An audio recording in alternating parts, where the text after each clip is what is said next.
నమస్తే, నేను మీ జర్నలిస్ట్ విశ్వ. ఈరోజు నేను మీ ముందుకు ఎందుకు వచ్చినా అంటే, అరే అందరు హిందూ ధర్మం మీద వాడు ఏడుస్తారు ఎందుకు పోయి. నేను ఒకటే చెప్పాలనుకుంటున్నా. మొన్న కేసీఆర్ గారు ఏమంటారు ఒక సభలో, ఆయన ప్రచార సభలో అక్షంతలు కల్ప పంచ పులిహోరలు పెట్ట పులిహోరలు వంచ ఏంది కేసీఆర్ గారు, మీరు కరీంనగర్ ఒకసారి ఏం మాట్లాడారో గుర్తుందా? హిందూ గాళ్ళు బొందుగాలని వ్యాఖ్యానించారు, ఆడ మీరు గెలవలేదు. తర్వాత మొన్న నిన్న రేవంత్ రెడ్డి గారు ఏమంటారు, అక్షంతలు రేషన్ బియ్యంలో పసుపు కలిపి అక్షంతలు వంచిరా.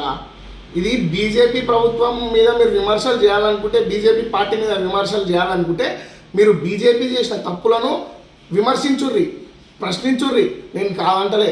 ఒక హిందువుల మనోభావాలను హట్ చేసే హక్కు మీకు లేదు. నేను మీకు ఒకటి చెప్పదలుచుకున్నా. అక్షంతలు ఎవరు వంచిరండి? ఇది మీకు నాలెడ్జ్లో ఉందా? అసలు మీరు ఇంత పెద్ద నాయకులు ఉన్నారు. అక్షంతలు వంచింది శ్రీరామ జన్మభూమి తీర్థక్షేత్ర ట్రస్ట్ ద్వారా ప్రతి ఇంటికి అక్షంతలు వచ్చినాయి. ఫస్ట్ మీరు అది తెలుసుకొని మాట్లాడండి. మీరు ఒక ముఖ్యమంత్రి స్థాయిలో ఉన్న రేవంత్ రెడ్డి గారు రేషన్ బియ్యంలో పసుపు కలిపి అక్షంతలు వంచిరని అనడం ఇది చాలా బాధాకరం. అండ్ కేసీఆర్ గారు మీరు మళ్ళీ ఈ పులిహోరలు వంచ పసుపు కల్ప బియ్యం మంచ అన్నారు కదా, మీరు నామరూపాలు లేకుండా పోతారని నేను ఈ సందర్భంగా తెలియజేస్తున్నా.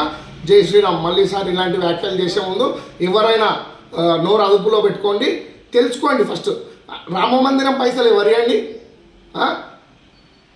ప్రభుత్వం కట్టించిందా? బీజేపీ ప్రభుత్వం కట్టించిందా రామ మందిరము? 5,500 కోట్ల రూపాయల విరాళాలు వస్తే రామ మందిరం కట్టడానికి 3,500 కోట్ల రూపాయలు ఖర్చు అయినాయి. తెలుసుకోండి, రామ మందిరం నిర్మించిన పైసలు ప్రభుత్వానికి కాదు, ఎవరి సొత్తు కాదు, హిందువుల డబ్బులు అవి. జై శ్రీరామ్, జై హింద్, జై భారత్.